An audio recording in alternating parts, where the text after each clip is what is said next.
ये कहानी एक ऐसी औरत के ऊपर आधारित है जिसका पति जंग में घायल हो जाता है और फिर वो अपनी पत्नी की पर्सनल जरूरतों को पूरा नहीं कर पाता, जिस वजह से वो औरत अपने ही नौकर के साथ अपनी जरूरतों को पूरा करती है। अब इसके बाद कहानी में आगे क्या होता है ये हम आज की इस एक्सप्लेनेशन में देखने वाले हैं। पर दोस्तों उससे पहले अगर आपने मेरे दूसरे चैनल को अभी तक सब्सक्राइब नहीं किया तो प्लीज उसे भी जल्दी से सब्सक्राइब कर लीजिए। वहाँ पर मैं इससे भी तगड़ी तगड़ी मूवीज को एक्सप्लेन कर रहा हूँ। तो चलिए अब बढ़ते हैं एक्सप्लेनेशन की तरफ। फिल्म का नाम है लेडीज चैटरलीज लवर और ये फिल्म 2015 में रिलीज हुई थी। मूवी की शुरुआत में हम कुछ लोगों को देखते हैं जो एक खदान में काम कर रहे होते हैं। तभी अचानक वहाँ एक धमाका होता है और ओलिवर नाम का एक आदमी जो उस खदान में काम करता था वो उनकी मदद के लिए भागता है और लोगों को बाहर निकालता है। पर उनमें से टेडी नाम के एक आदमी की मौत हो जाती है और उसकी डेड बॉडी को उसके घर पहुंचाया जाता है। इसके बाद एक पार्टी में हम कोनी नाम की एक खूबसूरत लड़की को देखते हैं। तभी उसके पास एक आदमी आता है जिसका नाम क्लिफर्ड चैटरली था और वो बहुत अमीर था। अब कुछ देर तक बातें करने के बाद वो दोनों एक दूसरे से इम्प्रेस हो जाते हैं और साथ में डांस करने लगते हैं। लेकिन कोनी के दोस्त डंकन को ये बिल्कुल भी पसंद नहीं आता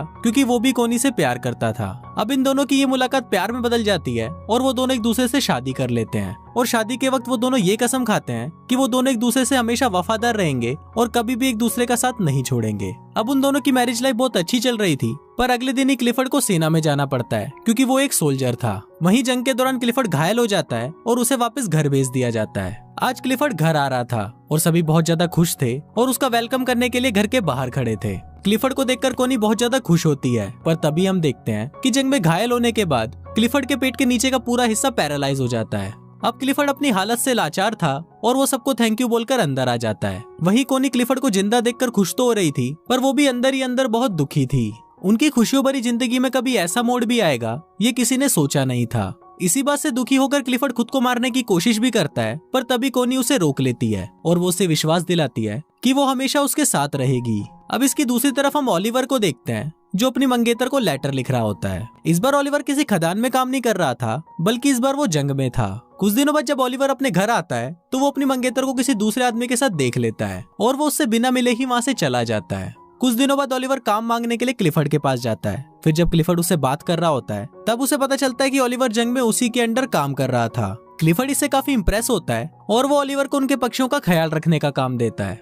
अपाहिज होने की वजह से क्लिफर्ड अपने लिए एक गाड़ी खरीदता है और जब वो उसमें बैठकर घूमता है तो उसे लगता है कि मानो उसके पैर वापस आ गए हैं। फिर एक दिन वो कोनी के साथ ओलिवर के पास जाता है। ओलिवर जंगल में बने हुए एक कॉटेज में रहता था और पक्षियों की देखभाल करता था। वहाँ पहली बार कोनी ओलिवर को देखती है। वहाँ से वापस आते वक्त कोनी ओलिवर को इशारा देती है पर ओलिवर उसे समझ नहीं पाता। अगले दिन एक मेड कोनी के पास आती है और उसे बोलती है कि ओलिवर अपने कॉटेज की चाबी मांग रहा है। इस पर कोनी खुद उसे चाबी देने के लिए उसके पास जाती है। फिर जब वो ओलिवर के पास पहुँचती है तो ओलिवर उससे ठीक से बात नहीं करता और उसे बोलता है कि आपको ये तकलीफ उठाने की कोई जरूरत नहीं थी। कोनी को भी ओलिवर के इस बिहेवियर पर गुस्सा आ जाता है और वो गुस्से में वहाँ से चली जाती है। अगले दिन ओलिवर कोनी को एक लेटर लिखता है जिसमें वो अपने बर्ताव के लिए उससे माफी मांगता है। इसके बाद कोनी फिर से उससे मिलने के लिए उसके कॉटेज में जाती है जहाँ ओलिवर अपनी शर्ट उतारकर काम कर रहा था। फिर जब कोनी उसके बदन को देखती है तो उसके भी तन बदन में आग लग जाती है। ये देखकर कोनी खुद को कंट्रोल नहीं कर पाती और वो ओलिवर के पास जाने लगती है पर तभी ओलिवर भी उसे देख लेता है और अपनी शर्ट वापस पहन लेता है क्योंकि वो कोनी की इज्जत करता था।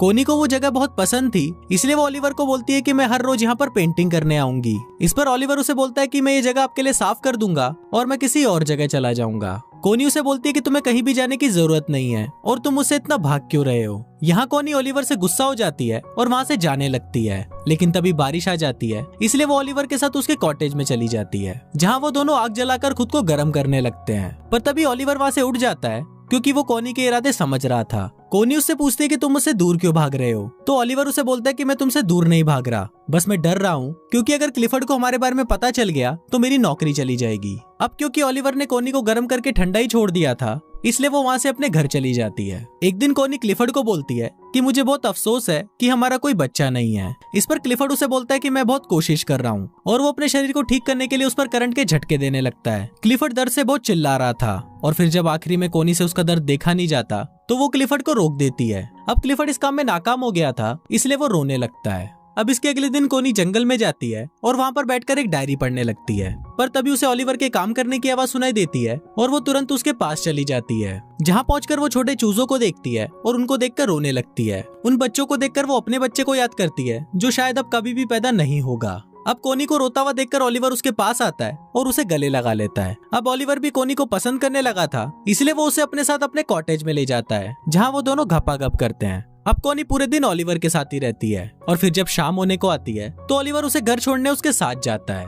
जाने से पहले कोनी ओलिवर से पूछती है कि तुमने जो किया है क्या तुम्हें उसका कोई पछतावा है, जिस पर ओलिवर उसे बोलता है कि नहीं, मैं तुमसे प्यार करने लगा हूँ और अब तुम सिर्फ मेरी हो। उसी रात बहुत तेज तूफान आता है और बादल गरजने लगते हैं। ओलिवर को कोनी की बहुत याद आ रही थी, इसलिए वो बहुत ज्यादा दारू पी लेता है। वहीं कोनी की नींद भी उड़ जाती है और वो भी ओलिवर की याद में सो नहीं पाती। फिर वो खिड़की से ओलिवर के घर की रोशनी को देखती है और वो खुद को रोक नहीं पाती और दौड़ते हुए ओलिवर के पास चली जाती है और उसे जाते हुए उसके घर की एक मेड देख लेती है। ओलिवर भी वहाँ कोनी का इंतजार कर रहा था और वो कोनी को बोलता है कि मुझे नहीं लगा था कि तुम मुझसे मिलने आओगी। इस पर कोनी उसे बोलती है कि मैं तुम्हें कभी भी अकेला नहीं छोड़ूंगी और फिर वो दोनों वहाँ पर घपाघप करने लगते हैं। एक दिन क्लिफर्ड के घर पर एक पार्टी होती है जहाँ पर डंकन भी आया होता है। फिर क्लिफर्ड देखता है कि कोनी और डंकन साथ में डांस कर रहे हैं और उसे ये देखकर बिल्कुल भी अच्छा नहीं लगता।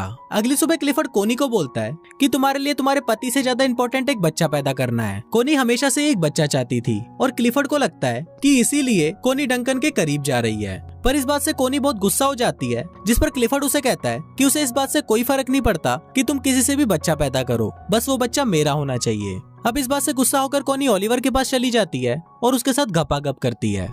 एक दिन कोनी को पता चलता है कि वो प्रेग्नेंट है, तो वो इस बारे में क्लिफर्ड को बताती है। क्लिफर्ड ये सुनकर बहुत खुश होता है और वो कोनी से उस आदमी का नाम पूछता है, पर कोनी उस आदमी का नाम उसे नहीं बताती। एक दिन क्लिफर्ड ओलिवर से मिलने उसके पास जाता है और वो कोनी को भी अपने साथ चलने को बोलता है। अब वो दोनों जा ही रहे होते हैं, पर तभी ओलिवर पीछे से आता है और वो कोनी को किस करने लगता है। अब ये दोनों किस कर ही रहे होते हैं, पर तभी क्लिफर्ड कोनी को आवाज लगाता है। दरअसल क्लिफर्ड की गाड़ी कीचड़ में फंस गई थी। तभी वहाँ पर ओलिवर आता है और वो उसकी गाड़ी को धक्का लगाने लगता है, पर इसी दौरान वो जोर जोर से खांसने लगता है। दरअसल ओलिवर जब खदान में काम करता था तो उसके लंग्स खराब हो गए थे। अब फाइनली ओलिवर उसकी गाड़ी को कीचड़ से निकाल देता है और खांसता हुआ वहाँ से चला जाता है। थोड़ी देर बाद कोनी ओलिवर के पास आती है तो ओलिवर उसे गुस्से में बताता है कि उसने 12 सालों तक उनकी खदानों में काम किया और अपने लंग्स खराब किए और इसके बाद उसे जंग के लिए फ्रांस भेज दिया गया। वो बोलता है कि मेरी लाइफ तुम लोगों जैसी नहीं है, इसलिए तुम अपने पति के पास चली जाओ। अब एक दिन कोली की मेड मिस बोल्टन ओलिवर के कॉटेज में आती है, जहाँ उसे कोनी की डायरी मिलती है और उस डायरी को देखकर उसे समझ आ जाता है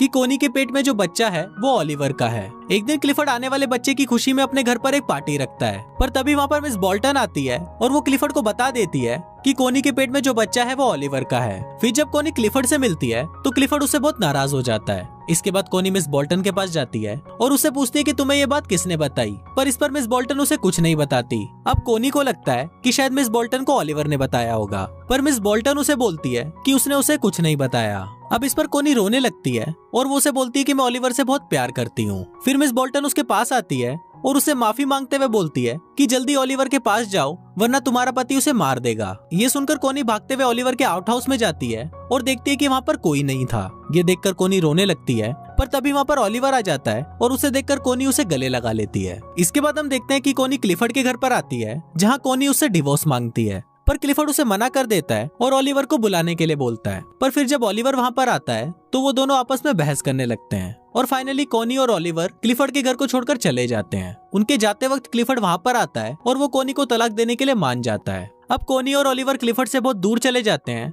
और हमेशा हमेशा के लिए साथ रहते हैं और कुछ इसी तरह से ये फिल्म यहीं खत्म हो जाती है।